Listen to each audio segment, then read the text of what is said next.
kembali dalam acara Ngos-Ngosan Banter, ngobrol-ngobrol santai bareng dokter. Hari ini bersama dengan saya, Dr. Stefani Nurhadi, spesialis kulit dan kelamin sebagai host. Kita mau sharing dengan keluarga penderita COVID. Hari ini kita kedatangan dua orang tamu spesial kita, yaitu Dr. Oki dan Dr. Novian spesialis saraf. Hai Dr. Oki, selamat pagi. Pagi dok. Gimana kabarnya dok? Ya baik-baik aja hari ini. Dr. Novian. Halo. Ya selamat pagi dok. Pagi. Sehat-sehat dok? Sehat, cuma memang kurang enak ya, agak sedih gitu. Oh iya. Dr. Oki dan Dr. Novian ini saya sempat dengar-dengar ya. Katanya keluarganya ada yang sempat menderita COVID ya? Ya ada dok. Jadi gimana tuh dok ceritanya awalnya kok bisa ketahuan? Ini mulai bulan Juni kalau dari keluarga saya. Awalnya itu yang di rumah itu istri saya dulu. Itu panas waktu itu kalau enggak salah 1 minggu setelah ulang tahunnya. Berarti sekitar tanggal 11-an itu istri saya panas. Nah panas ini ada juga nyeri-nyeri otot. Nah itu kan saya kan takutnya kan demam berdarah waktu itu. Untuk COVID-nya sendiri, saya masih nggak mikir ke situ karena kan memang nggak ada kontak, nggak ada apa kayak gitu. Nah, saya kasih obat dulu, terus orangnya juga saya kasih makan, terus kok hari-hari berikutnya kok malah nggak sembuh, masih tetap nggak sembuh. Padahal biasanya kan kalau curiganya cuma panas atau flu-like syndrome, biasanya kan langsung sembuh. Nah, waktu hari kedua itu tiba-tiba istri saya itu ngomong makanan di rumah ini semuanya kurang asin. Nah, udah nggak mungkin. Kalau saya kan sendiri kan saya kan juga suka asin kan, nggak mungkin kalau makanan di rumah semuanya kurang asin. Nah, bingung kok bisa kayak gini. Nah, setelah hari kedua, hari ketiga itu sudah mulai membaik. Hari keempat istri saya udah sehat-sehat aja. Nah, masalahnya itu mulai hari-hari keempat itu mertua saya yang di sana itu Rumah yang berbeda? Iya, beda rumah. Itu sakit kayak istri saya. Nah, saya ke sana kan. Terus waktu ke sana Gimana tuh gejalanya? sama Yang orang tuanya istri? sama kayak istri saya juga, panas terus. Makanan kurang asin? Iya, nggak ada rasanya waktu itu. Nah, saya ke sana periksa dan yang lain-lain kok kayak gini, dibawa ke rumah sakit. Ternyata setelah lihat hasil ronsen dan yang lain-lain positif COVID. Nah, kayak gitu. Nah, setelah itu kami periksa di sana. Masuk rumah sakit dok? Masuk rumah sakit, nunggu di sana, masuk ke ICU waktu itu. Berapa orang yang masuk rumah sakit dok? Satu orang aja. Oh, ibunya istri aja? Iya, masuk ke sana. Terus saya sekeluarga langsung gini, nggak bisa kayak gini, ayo kita swab. Yang swab waktu itu saya, ayah mertua sama istri. Nah, hasil swabnya itu, saya swab hari Minggu, hasil swabnya keluarnya Senin. Itu saya sama mertua saya yang cowok itu negatif, tapi istri saya yang positif. Nah, istri saya positif, jadi habis itu kita ya sudah protokol kesehatan harus jalankan, isolasi mandiri, minum minuman empon-empon, terus minum vitamin, minum obat dan yang lain-lain. Nah, setelah itu 2 hari setelah istri saya isolasi mandiri, anak saya batuk-batuk. Anak saya batuk-batuk, terus pembantu yang megang panas juga. Kan takut. Nah, akhirnya kita swab. Nah, ternyata hasil swabnya itu semuanya positif. Jadi di rumah itu cuma tinggal saya yang negatif aja. Nah, itu rasanya sudah nggak bisa mikir dok. Jadi bagaimana akhirnya dokter bertahan untuk tetap negatif? Iya, saya juga nggak tahu kok saya tetap negatif. Akhirnya ya tetap aja kita protokol kesehatan. Di rumah saya tetap harus pakai masker double. Face shield juga pakai masker. Jadwal makan harus sendiri-sendiri. Jadi misalnya jam 9 saya makan, selesai jam 9.20. Habis itu saya minum obat untuk nambah daya tahan tubuh. Habis itu nanti gantian istri saya makan. Nah, saya nggak boleh ada di sekitar meja makan itu. Jadi makannya bergantian makannya ya, bergantian. Nggak boleh bareng-bareng ya makannya. Tuh you see people, nggak boleh makannya bareng-bareng ya kalau ada yang COVID. Nah, terus habis itu sedikit-sedikit cuci tangan pakai hand sanitizer gitu. Semua jendela di rumah dibuka. tiap pagi harus olahraga walaupun cuma di teras. Pakai steril UVC gitu mungkin? Kalau sterilnya waktu itu kita masih belum berani ya, karena kan walaupun beli online juga karena kondisi rumahnya kita lagi banyak yang positif, saya juga nggak mau terima barang dari luar kayak gitu. Nah itu dari Pemkot juga ngirimin kayak paket makanan, terus ada kayak empon-empon sendiri setiap hari itu dikirimin sama Pemkotnya. Rumah juga disiram sama desinfektan kayak gitu. Nah setelah waktu itu kan ibu mertua saya yang di rumah sakit, saya minta swab lagi, hasilnya sudah negatif. Cuman kondisinya tetap jelek. Nah, habis itu setelah itu keluarga saya swab lagi. Nah swab lagi itu puji Tuhan istri saya sudah negatif, tapi anak saya masih positif. Nah dan pembantu saya juga masih positif waktu itu. Akhirnya ya 2 orang itu isolasi mandiri lagi. Jadi anak saya full dipegang sama pembantu dulu. Jadi periksanya 2 ya dok, rapid dan Saya nggak pernah periksa rapid. Oh. Karena menurut saya rapid itu nggak sesuai, karena banyak sekali kasus-kasus negatif palsu atau positif palsu pada rapid. Jadi kami langsung swab, karena untuk langsung lihat kayak gimana. Puji Tuhan yang kedua istri saya sudah negatif, cuman anak saya masih positif. Sehingga kita perketat lagi, minum obat ya harus kita kasih minum obat, walaupun namanya anak kecil kalau dikasih obat kan pasti menolak-nolak, lari. Nah setelah swab yang ketiga itu anak saya baru negatif, pembantu saya baru negatif, itu baru bisa. Jarak berapa lama itu dok jadi negatifnya? Mungkin kalau sama istri itu 2 minggu. 2 minggu, ya. Kalau sama anak itu 2 minggu lebih 4 hari atau 3 hari kayak.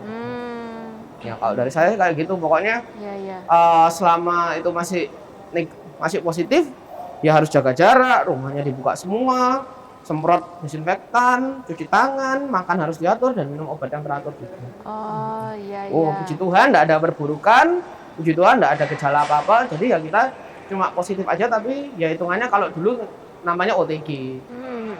Coba kita mau dengar cerita dari Dokter Novian ya. Dokter Novian ada keluarganya berapa orang yang kena COVID? Ada 2 yang meninggal. Oh, sudah meninggal ya? Iya, jadi yang pertama kan mertua. Jadi mertua itu ya memang dia kan dokter umum juga ya. Jadi kadang-kadang ya timah pasien.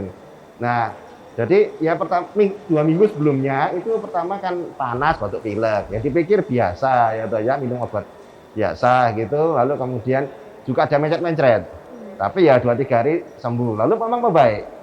Tapi lalu minggu keduanya batuknya berat sekali, sesek, tapi kok ya enggak apa-apa lah. Baru malam-malam itu sesek, lalu kok nggak sadar. Itu apa satu rumah dok? Oh enggak, rumahnya berbeda. Oh rumahnya jadi berbeda. Memang kita enggak tahu karena memang jadi kan, keluarga yang dua-dua kena ini pada rumah yang berbeda ya dok ya? Kalau tante saya jauh, jadi memang saya sendiri juga tidak kumpul juga kan. Siapanya ya? Itu dok yang kena itu 2 orang? Iya. Siapanya? Tante mertua saya sama tante saya. Oh mertua sama tantenya. Iya. Jadi yang pertama mertua dulu. Mertua dulu. Jadi yang tadi panas, obati sendiri karena dia juga dokter ya kan. Kemudian membaik, sudah. Lalu kok batuknya tuh kok parah gitu loh. Guru gitu ya. Lalu ya kok nggak ada keluhan apa-apa, ya sudah gitu ya, pikir nggak ada apa-apa.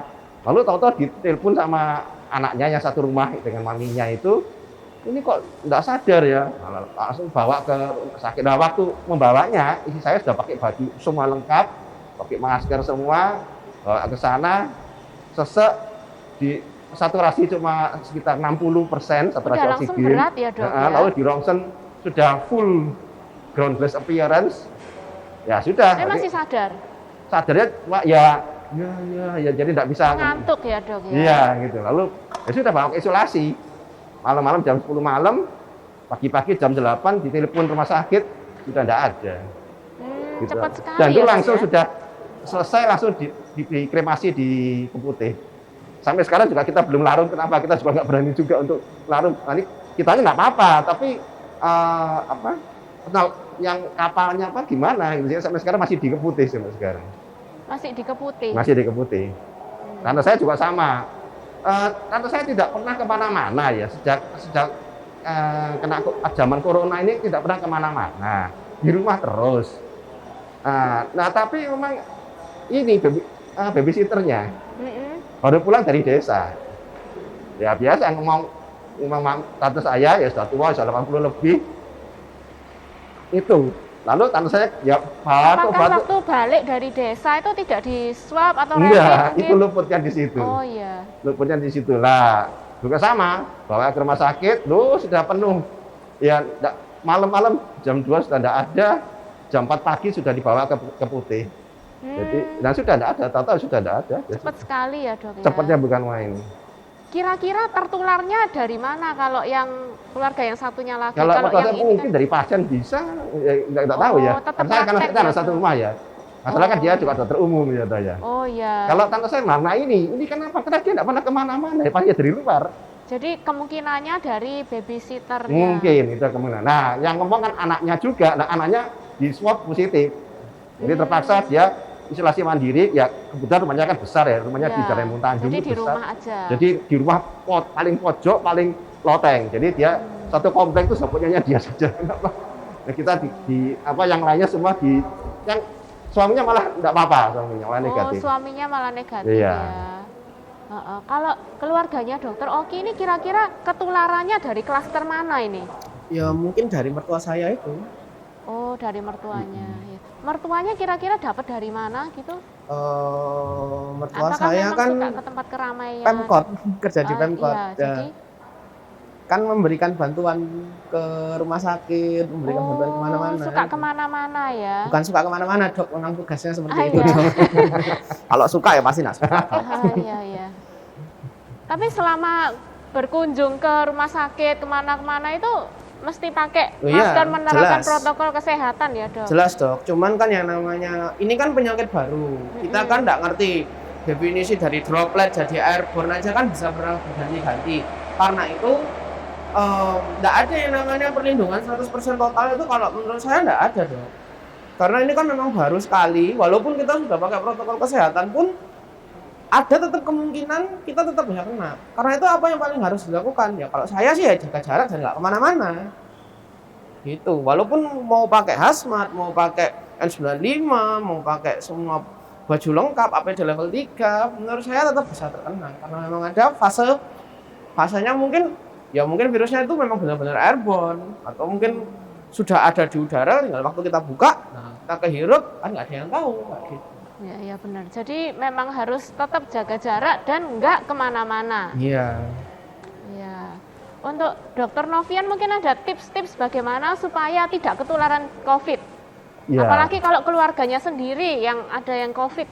Ya kebetulan memang kena rumahnya sendiri-sendiri ya, jadi kan memang Iya. tidak ketularan. Cuma memang ketika ngopeninya, ya yang membawa dan segala macam itu, karena itu begitu pulang dari krematorium sampai di rumah kita semprot semua, lalu langsung saya bawa ke apartemen. Jadi isolasi mandiri 2 minggu di apartemen.